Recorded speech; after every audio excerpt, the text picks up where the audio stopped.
지인들끼리 얘기하잖아. 어떻게 만나서 결혼한 거야? 어디서 만나서 결혼한 거야? 야, 너 신랑 끝내주고 좋더라. 어디서 만난 거야? 소개 좀 해줘. 지인 통해서 만났지 뭐. 근데 내가 지인이 돼 있는 경우가 너무나 많지.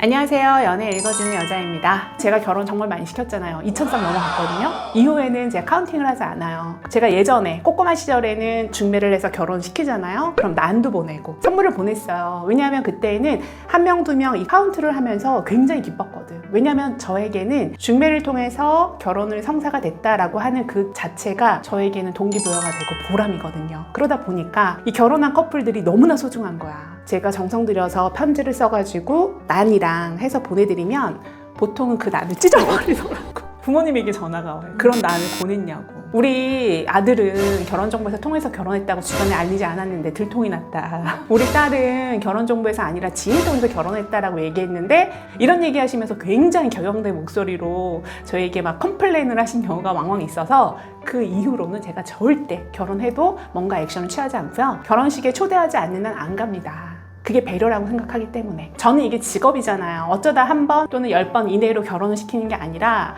저는 아침에 출근해서 저녁에 퇴근할 때까지 누군가의 결혼을 책임지는 사람이고 이게 직업이에요. 이걸로 19년을 달려온 사람이다 보니까 연예계 쪽도 그렇고 경제계에 있는 자녀분들도 제가 결혼을 꽤 많이 시켰는데 저의 존재는 늘 숨어 있는 거죠. 그래서 결혼정보회사 통해서 결혼한 회원들의 특징이나 유형 정리해서 말씀드려 볼게요. 보통은 결혼하려고 결혼정보회사 오시는 경우가 대다수죠. 내가 만날 수 있는 사람이 신원이 좀 정확하고 검증이 된 사람 위주로 연애도 하고 결혼도 하고 싶다. 이렇게 돌다리를 좀 두들겨서 결혼으로 임하는 데 있어서 브레이크가 없는 그런 사람을 만나고 싶다라는 마인드로 미리 오시는 분들도 계세요. 그래서 나이대는 초혼인 경우 20대부터 많게는 50대까지 계시고요. 재혼이신 분들은 한 70대까지도 계십니다. 그분들이 모두 결혼을 하려고 결혼정보회사 오시는 건데 결혼이 되는 분들이 있고 안 되는 분들이 있죠. 그러면 결혼정보회사 가입비를 지불하면서까지 오셨을 때에는 반드시 결혼이라는 목적이 이루어져야 회원님도 커플 매니저인 저도 좋은 거거든요. 그럼 결혼정보회사를 어떻게 이용해야 결혼까지 가는지, 그리고 결혼정보회사 통해서 결혼에 성공한 회원들의 특징에 대해서 제가 오늘 정리해서 말씀드려 볼게요. 먼저 첫 번째, 매니저를 기가 막히게 활용한다. 커플 매니저는 회원님들의 조력자예요. 이 조력자를 어떻게 활용하고 내 편을 만들어서 나를 최적의 대상자를 만나게 하느냐 이기 때문에 내 편을 만들어야 돼요. 이 커플 매니저와 내가 탱탱한 기운을 느끼면서 막 컴플레인을 하거나 이 말로 상처를 주는 그런 언사를 하면 사람이기 때문에 겁나게 돼요. 이 회원이 나한테 컴플레인하면 어떡하지? 내가 이 사람을 추천함에 있어서 망설이게 된다라는 거예요. 그래서 회원님들은 내 매니저에 대해서는 좀 유연하게 풀어주셔야 돼요. 이 사람도 추천하고 저 사람도 추천하고 나를 놓고 최대한 많은 모습의 괜찮은 사람을 막 추천할 수 있게끔 격려와 따뜻한 말 한마디를 해주셔야 됩니다. 이거 정말 중요한 꿀팁이에요. 만약에 매니저에게 왜 이런 사람 추천한 거예요? 추천한 이유 설명해 보세요. 저에게 어떤 부분이 맞을 것 같아서 추천하신 거예요? 이렇게 물어보잖아? 그럼 매번 이 사람에게 누군가를 추천할 때 10명의 추천을 하고 싶어도 1명밖에 안 가는 거야. 왜? 무서워서. 뭐 이렇게 들이미기가 무서워. 잘한다 잘한다 잘한다 이렇게 해줘야 사실 사람은 흥이 나면서 더 찾아줘야지. 야, 누구 새로 들어온 사람 있어? 그럼 그 사람 넣자. 이렇게 되는 거거든요. 회원분들 제발 커플 매니저를 흥나게 하세요. 춤추게 하세요. 그러면 내 결혼이 훨씬 더 빨리 순탄하게 됩니다. 두 번째, 애프터를 100% 받아온다. 회원분들 중에 진짜 뭐 하나 빠질 게 없는데 앞에 누군가 앉아만 있잖아? 그럼 덜덜덜 떠는 사람들이 있어. 근데 남자분들 중에 전화로는, 톡으로는 막 기가 막히게 막 플러팅 막 이렇게 하는 분들 계신데 만나서는 눈빛, 그리고 태도, 앉는 자세 이런 부분에 사실 매력을 줘야 되는 거거든요. 이런 게 아직 미숙한 분들이 꽤 많으신데 제가 이런 팁을 드리면 노력하는 분들이 계셔요. 귀를 쫙 열어주고 아 맞아, 커플 매니저는 나의 조력자지, 나를 도와주는 사람이지, 이걸 받아들이고 노력하는 사람, 이런 사람은 그 여성분이 100% 남자분이 애프터 해오면 오케이 합니다. 이런 데이터가 많이 쌓여야 자신감 있게 미팅에 임하는 거고, 그 자신감을 토대로 해서 내가 원하는 사람이 나왔을 때 내가 탁 픽을 할 수 있는 거거든요. 이런 게 좀 훈련이 되어야 좋은 결과를 냅니다. 그리고 반대로 여자분들 같은 경우는 미팅에 나갔을 때 면접 보듯이 나가는 분들이 계세요. 꼭 고학력의 고스펙인 이런 여성분들이 전형적인 모범생 스타일이라고 해야 되나? 이런 분들이 꼭 미팅에 나가잖아. 목이 여기까지 올라오는 옷을 입고 정장 자켓 딱 입고 머리 이렇게 찔끔 묶고 이러고 나가. 아주 편한 신발 신고. 그럼 뭐라고 하냐면 저는 원래 이런 스타일이기 때문에 있는 그대로를 사랑해주는 게 좋지 저 아닌 모습으로 막 꾸며가지고 남자를 꼬시듯이 그런 건 좀 싫어요 하는 부분이 있거든. 근데 그러면 애프터가 안 나오잖아. 남성분들이 그래. 안타깝던데요. 여성분 너무 착하고 배려심 좋고 스펙도 좋은데 이성적인 끌림이 단 1%도 느껴지지 않았어요. 사실 이런 부분이 너무 안타깝다라는 거야. 꼭 키가 커야지만 작아야지만 뭐 그런 게 아니라 기본적으로는 그 느낌을 보는 거잖아. feel. 그리고 상대방이 얘기를 하면 좀 경청을 해야 돼. 제가 항상 듣는 것은 7, 말하는 것은 3 기준으로 하라고 했잖아요. 듣는 걸 더 많이 해야 돼. 제가 회원하고 상담할 때도 마찬가지. 제가 어떤 조언을 하려 치면은 아 됐고요. 저기 대표님 다 알아요. 다 아는 얘기고 일단은 제 얘기 좀 들어보세요. 불만 불평 막 얘기해. 근데 여자 앞에서 안 그러겠냐고. 이런 사람을 사랑하긴 힘들어. 왜? 본인도 조건 받듯이 상대도 조건을 보고 나왔을 테니까. 그런 것처럼 좀 대화가 유연하게 되는 거, 그 다음에 패션 센스, 전체적인 느낌, 그리고 대화의 어떤 결, 그리고 상냥한 말투. 이건 기본인 것 같아. 이런 분들이 보통은 애프터를 잘 받아온다. 잘 받아와야지만 데이터를 토대로 해서 좋은 사람과 연애 후 결혼이 가능하다. 그래서 남자건 여자건 굿 매너 꼭 필요합니다. 그리고 세 번째, 이상형 조율 가능한 분.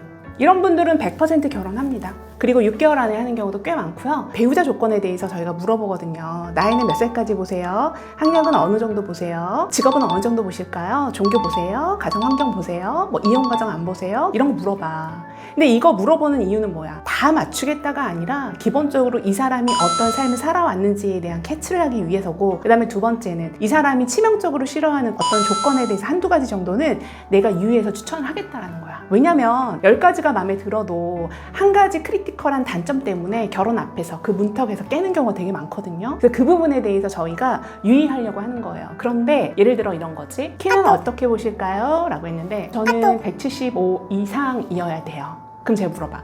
174에 비율 좋으면 싫으세요? 네, 175 이상요. 그러면 185 이상도 되나요? 싫어. 그러면 자 봐봐. 175부터 180까지야. 그지? 거기에 해당되면서 자 하나 픽스해 놓고요. 그러면 학력은 어떻게 보세요? 서성한까지, 자, 한양대까지 보겠다는 거거든. 그럼 거기에 또 픽스가 돼. 자, 두 번째 조건. 그럼 직업은 어떻게 보세요? 네, 전 전문직 좋아요. 또는 대기업까지만 볼래요. 그러면 전문직에 대기업 해당되는 사람만 또 거기 조건 세 가지에 들어가. 그러면 종교나 가정 환경이나 또는 그 사람이 갖춘 자산이라든가 이런 부분들은 좀 편하게 조율해서 보실 수 있나요? 아니요? 당연히 봐야죠. 이런 스펙트럼 하나하나 다 디테일하게 제안을 하면 거기에 남는 사람이 있을까? 제가 회원들에게도 되게 많이 얘기 드리는 것 중에 하나가 깔때기 이론이야. 뭐냐면 모수가 이만큼 쌓여 있어. 근데 하나하나 다 거치고 깔때기 그 좁은 문 있잖아.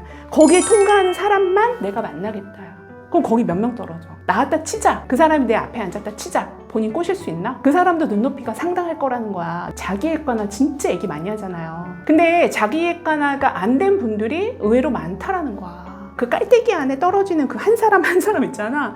그 사람들만 보겠다고 하는 분들은 결혼까지 가기 어렵다 이런 말씀 드려요. 그래서 유연하게 본인이 꼭 가지고 가야 되는 조건 한두 가지는 가지고 가되 나머지 부분들은 조금 조율할 수 있다라고 해서 숨통을 좀 트이게 해줘야 모수가 많은 가운데에서 내 앞에 괜찮은 사람이 많이 앉았다 갈 수 있게끔 열어줘야 돼. 그래야 저희도 신바람이 나서 한 명 추천할 거 5명 하는 거고 5명 추천드릴 거 10명도 드리는 거거든요.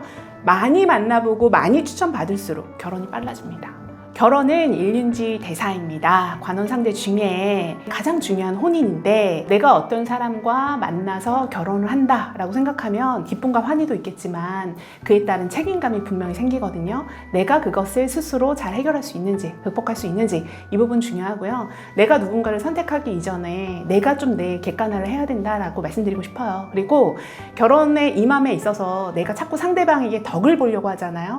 이것도 괜찮았으면 좋겠고 이것도 괜찮았으면 좋겠고 이것도 괜찮았으면 좋겠고 이렇게 덕을 보려고 하는 마음이 생기면요 만나는 데 있어서 애로사항이 생깁니다. 그래서 내가 누군가를 만나겠다 결혼을 하겠다라고 생각하면요 기본 기저에는 약간 헌신하는 마음이 있어야 돼요. 그래야 상대방이 미운 짓을 해도 용서할 수 있는 거고요. 상대방이 나에게 크리티컬한 실수를 하더라도 뭐 그럴 수 있지 나도 그런 부분이 있으니까 하고 유연하게 넘길 수 있는 거거든요.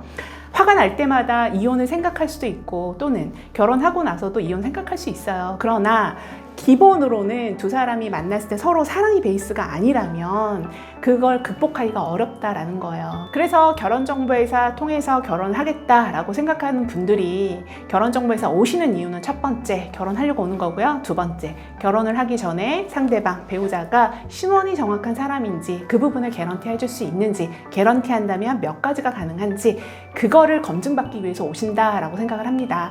그래서 결혼정보회사를 이용하실 거라면 제가 말씀드리는 부분 유의하셔서 결혼이라는 목적을 꼭 이루셨으면 좋겠어요. 그래서 오늘 제 영상이 조금 유익하고 도움이 됐다면 좋아요, 구독 부탁드릴게요.